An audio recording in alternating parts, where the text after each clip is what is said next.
Nigeria is damaged, irreparably damaged, and it cannot be fixed. I will not mince words. The only thing that can fix Nigeria is a reset.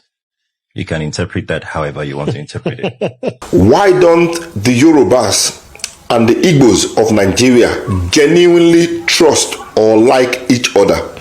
Why? This is a fundamental question we need to ask openly, even though it is a very uncomfortable one. We need to talk about it. Believe me, not talking about it only makes it worse. And I suppose some of you understand exactly what I mean. Most Nigerians out here seems to be afraid to ask this question openly, like I'm doing now. But, well, here it is. Why don't the Yorubas and the Igbos of Nigeria truly, genuinely trust or like one another? I ran a survey last week among 300 people, Nigerians, both Yorubas and Igbos, and here is the responses I gathered from them. Here is what I gathered from all the responses I got from all 300, okay? Most of the Yorubas said, they said the one reason why they don't like the Igbos is because the Igbos always want to be in control. They feel privileged and think they are above every other tribe in Nigeria. An Igbo person is too conservative and would not genuinely mingle with other tribes, which is why they want to divide Nigeria, because the Igbos lost their political and individual identity during the civil war between 1967 and 1970. So I suppose they are talking about the Biafra time. Now let's come to the response I got from the Igbos regarding the Yorubas. Most of the Igbos said a Yoruba man or woman should not be trusted and cannot be trusted. A Yoruba person is very unpredictable, arrogant, disrespectful to other tribes in Nigeria, and they believe the Yoruba tribe is the only tribe that is above all, and they want to show themselves as the most educated tribe in Nigeria. Ladies and gentlemen, it don't set. This is a massive problem, and this is why I said we need to talk about this. If we don't talk about it, believe me, this is not going to go anywhere. The tribalism issue in Nigeria is tearing the country apart. How do we fix this? How do we change the mindset of these people, both the Yorubas and the Igbos, to see themselves as one? Because this antagonism situation has been for a long time. It didn't just happen in my own time. It's been there since like forever, but nobody seems to be talking about it. We need to talk about it. We need to educate the younger ones coming up, growing up, that this is not the way it should be. I detest the dog whistling of an entire ethnic group in Nigeria. And let's call a spade what it is. It's becoming one too many that we want to consistently and continuously scapegoat the Igbo ethnic tribe in Nigeria, and it's unacceptable. It is unacceptable because there is a history of violence targeted at that group since 1953 in our country. Listen, Caesar, a meeting was held in Lagos, not necessarily a meeting, in Parliament. Anthony and Nahoro moved a motion for the independence of Nigeria. The North opposed that motion, and at the train station, when they were going back to their constituency, they met a crowd that was essentially mocking them. They got back to the North. Chief Akintola led a tour across the North, to campaign essentially for the independence, to rally the North in support of Nigerian independence. Guess what happened after that? Riots broke out in northern parts of Nigeria, particularly in Kano, where over 240 Igbos were massacred. Were they the ones that demanded for Nigeria to have an independence at that time? In 1966, particularly in May, Months before the Civil War happened, thousands of them were massacred across northern cities, and they had to flee to the east for safety because thousands of them were indiscriminately killed for what they knew nothing about. Right? So let's not even talk about the Civil War and the hundreds of thousands that were massacred, and the fact that after 1970, this entire ethnic group had to start from the scratch again to begin to build their lives. And she's a look at what they have done since 1970. A group that left or started from nothing, went to Bauchi, went to Kano, went to Meduguri, went to Akure, went to Ogun State. And look what they have built in 40 years of hard work, grit, and no support from the federal government. Look what they have done from themselves. But what we consistently and continuously do is to signal hatred and violence against the group. And this thing has to stop. We can't continue a country. Listen, if you don't want a group of people to be a part, let them go then. I don't understand this. Every turn, there has to be an excuse to single out an ethnic group. I give you a typical example. Just like the past elections, I heard people telling, how can the Obi, for instance, have scored 98% in certain states to the north? How can he have scored 90%? Muhammadu Buhari, under a PDP-led federal government, scored over 90% votes in 4 northern states. Go and check the results in Katsina. Go and check the results in Bauchi. Go and check the results in Jigawa. He scored over 90% in those states under the leadership of the PDP as the federal government. So it was okay for Buhari to score over 90% in his own core constituency, but something utterly went wrong when Obi did it in the southeast. This ethnic group have always been part of a nationalist political party and never really have ever built a regional movement. All the times they have supported a political party have been national political parties right from the NCNC. Yeah, true. They have a stakeholder in the PDP. They don't have a regional party in the sense that we had ACN in the southwest, in the sense that they had AMPP in the north. They did not have the behemoth of a regional political party. So where is all this hate coming from? Where is all this hate coming from? They tell you now, for instance, that they have a rabid mob who are harassing people on the internet because their candidate lost. We have very short memories. In 2011, a candidate lost in this country and over 800 people were massacred in violence in the north. I so know this because I personally saved 11 core members and were hidden in my father's hotel in Kano. So what are we saying? 800 people were massacred because of the ambition of somebody in this country. And suddenly we are losing our minds because we are saying people are insulting you online, and they're a rabid mob. Let us stop this. Let us stop this ethnic dog whistling. Let us stop this ethnic baiting, and this thing should not continue. I thought it would be quite apparent. I don't know too many countries that have had civil wars like we have and don't have a memorial. And particularly for the fact that we have new generations of Nigerians growing up, and that prior experience has not been adequately addressed, either to address the traumas of it and those that suffered from it as victims on all sides. So as a nation, in terms of nation building, I think it's the one perfect thing that, particularly like a president currently like Asiwaju, who's, you could deem a Yoruba president who's kind of on the neutral side, to give a balanced catharsis for the nation, so we can move past that and try and meld together more united. And I think it's fundamental that if people don't feel that that has been acknowledged, they are lost from that era and the wrongs on all sides. I think it's just fundamental to nation building.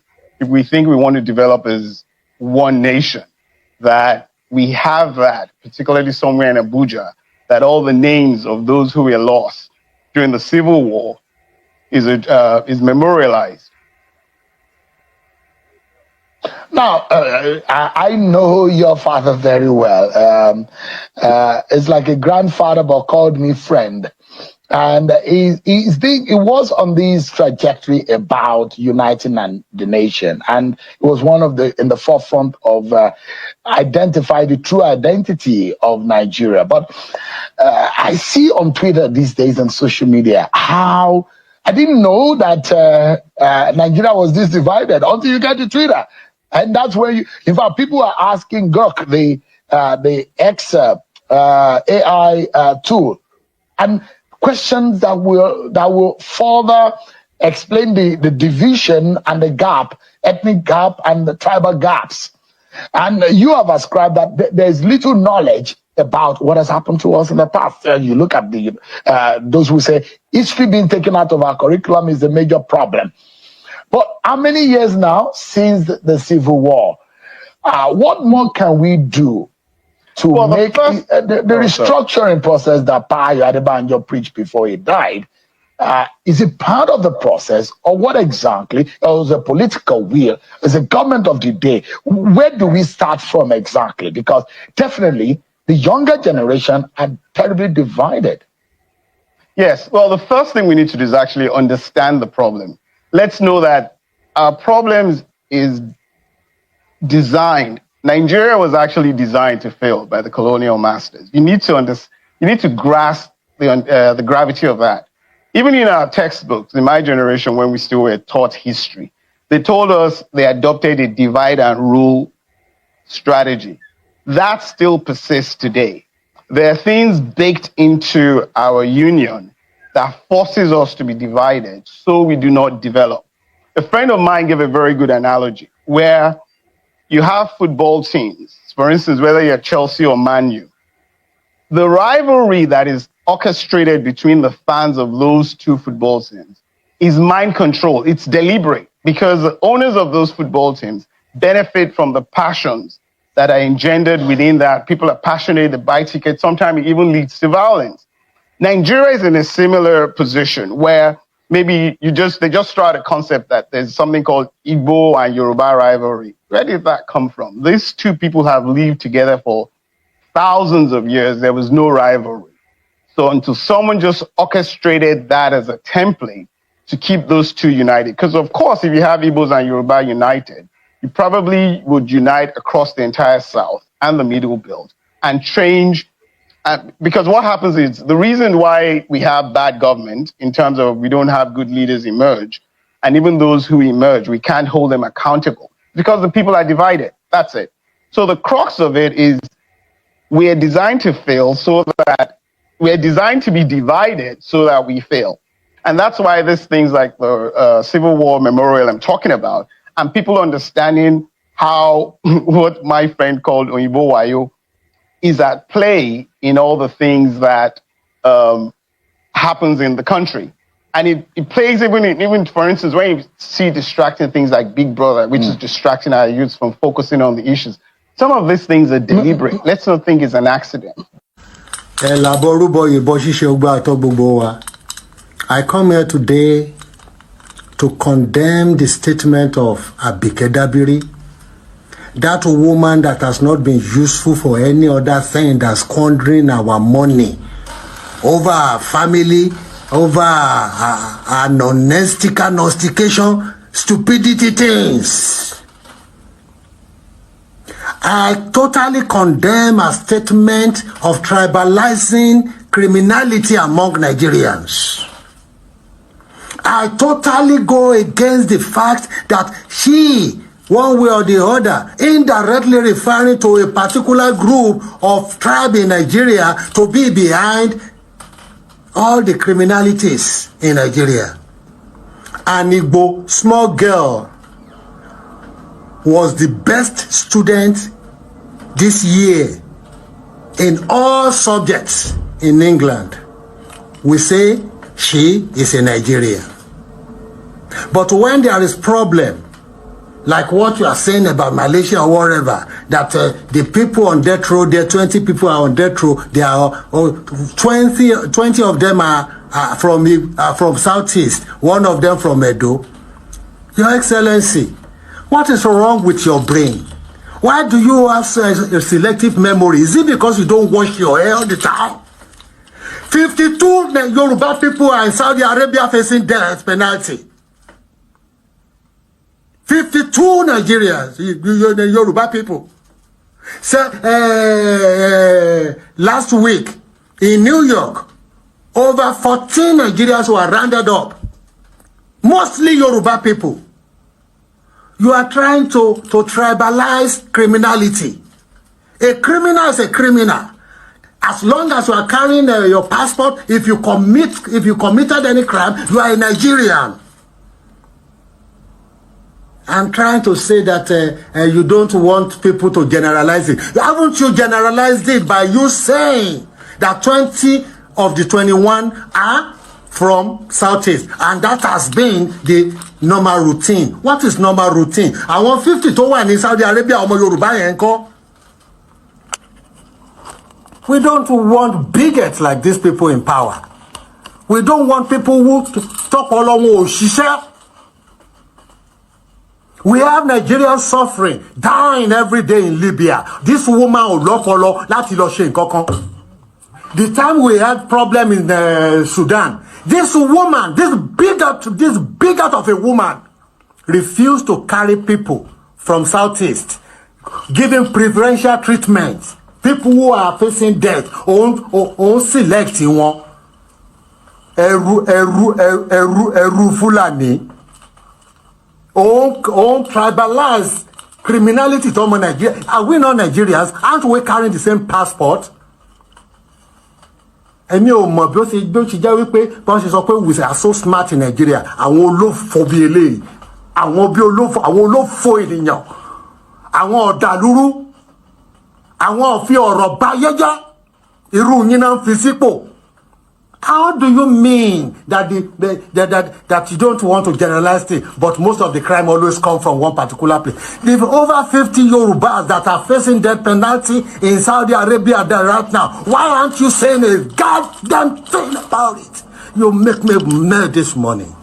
In my own opinion, I think that the 6 geopolitical zones that were created, I think by Abacha or who was it, I think it was a deliberate and calculated attempt aimed at containing the Igbos.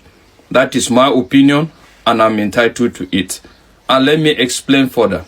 You see, part of the basis, part of the reasons why the government gave at that point in time for the creation of these 6 geopolitical zones was the fact that it was not just created out of geographical locations, but based on the fact that people that were similar in culture and other things were brought together. So the question I begin to ask myself is, how is it that there's no similarity between an Igbo man and the Niger Deltans? You quite agree with me that there's similarity, right?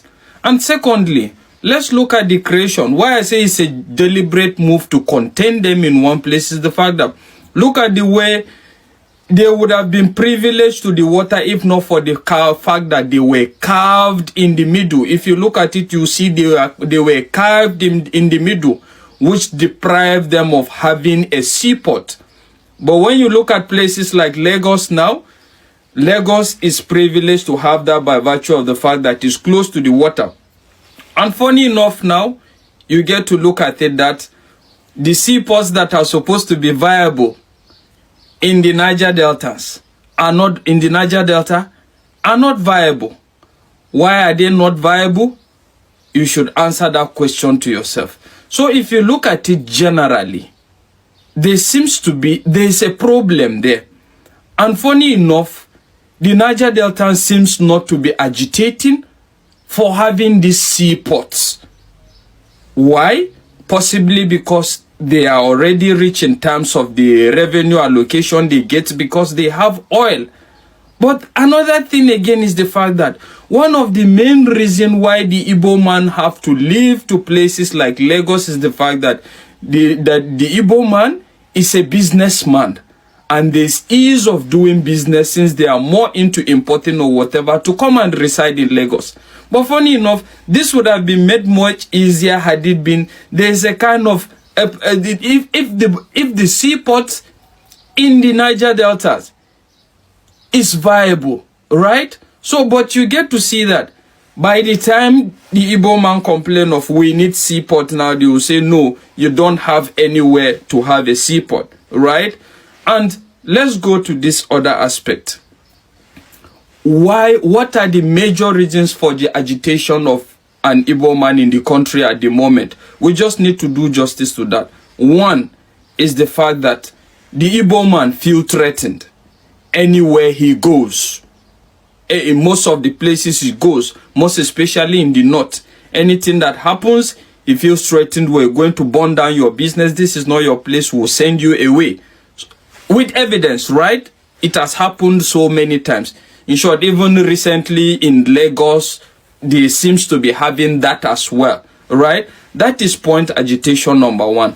Number two agitation is the fact that they feel that they don't need to go to Lagos to actually access seaport and have ease of doing business, and a lot of it. It would have been much more easier had it been them and the Niger Deltans are together and there's a seaport created there, right? Which is a fact, and of which I feel it would have been the best. But in so doing now, I think it's going to make Lagos less effective, and at the same time, in short, it's going to make Lagos less effective. And I think that's why politically, consciously or unconsciously, that has remained for a very long time. But looking at it now, having said this, what is the way out? The way out still remains the fact that I think the Igbos need to work better with the Niger Deltans, because I see a lot of similarity, if not for political differences and a lot of other things born out of selfishness and born out of a creation that was actually designed to contain them. I think they will strive more better, and they will agitate for all these things that can make their regions more viable. And second, another thing is we need to look at the landmass. One of the reasons why the Igbo man have to move to other places, a lot of places, to do business as well, is the fact that he's deprived of the landmass. Generally speaking, if you look at the creation of the 6 geopolitical regions, you will get to see that it was just a calculated attempt born out of selfishness and born out of trying to contain a particular group of people, not to be viable. So, but just like I said, I feel there is need for the Igbos to either work out their differences with the Niger Deltans, because while the fact is some of their differences seems to be stemming from the past history in regards the civil war that happened, but I feel everybody have made mistakes at any point in time, and they need to put aside differences and come together and fight for that. And I equally want to talk about the quality of the legislators, the lawmakers that are being pushed from these regions. I feel competent legislators should be pushed that can lobby and work with other people at the same time. So this is just my opinion generally, and I feel, well, there's more to this, but let me just stop here. Good day to our viewers all over the world, and welcome back to Local Journal. If we listen to the words of all the speakers who spoke in this video, we will come to the realization of how divided Nigeria is, and how Nigeria is not even ready to be united. Nigeria needs a total reset and a total overhaul. We need to go back to the drawing board to re-strategize again, to see how we can bring ourselves together, drop our various interests aside, and form a very formidable unit to kind of build this country and make this country great, if we want to continue as Nigerians and want to live together. If not, if we continue to fan this ember of tribalism and bigotry, if we continue to kind of say this is my own region, and we continue to kind of propagate this notion that says that I will put my tribe first and I will not put Nigeria first, there is no way this country is going to be great. There is no way Nigeria is going to be great among nations. We are already depleting in various aspects already. Nigeria is stagnated and nothing is working in this country because we, the citizens, we don't want it to work. We've allowed our leaders in various regions to brainwash us. And you see, these people, they come together in the dark, they unite together in the dark and form one unity when it comes to stealing our public wealth.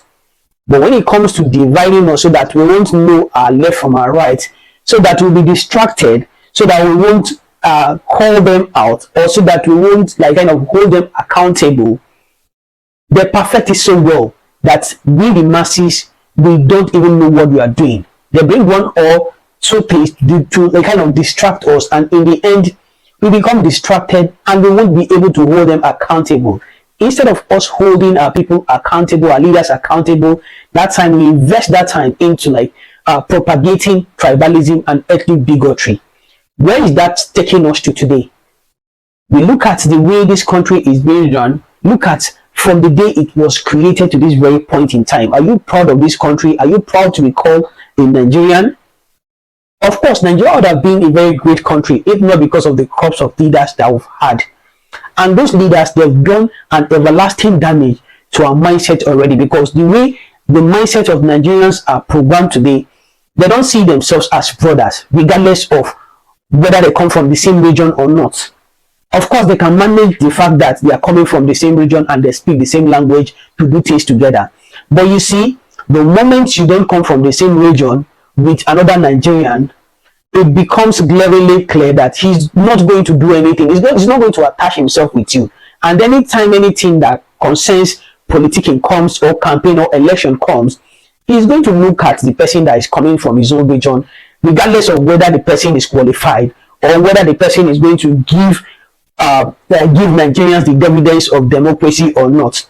This is what has been playing out ever since the creation of this country called Nigeria. And this is the reason why Nigeria will never go anywhere until we change this mindset and we change this narrative.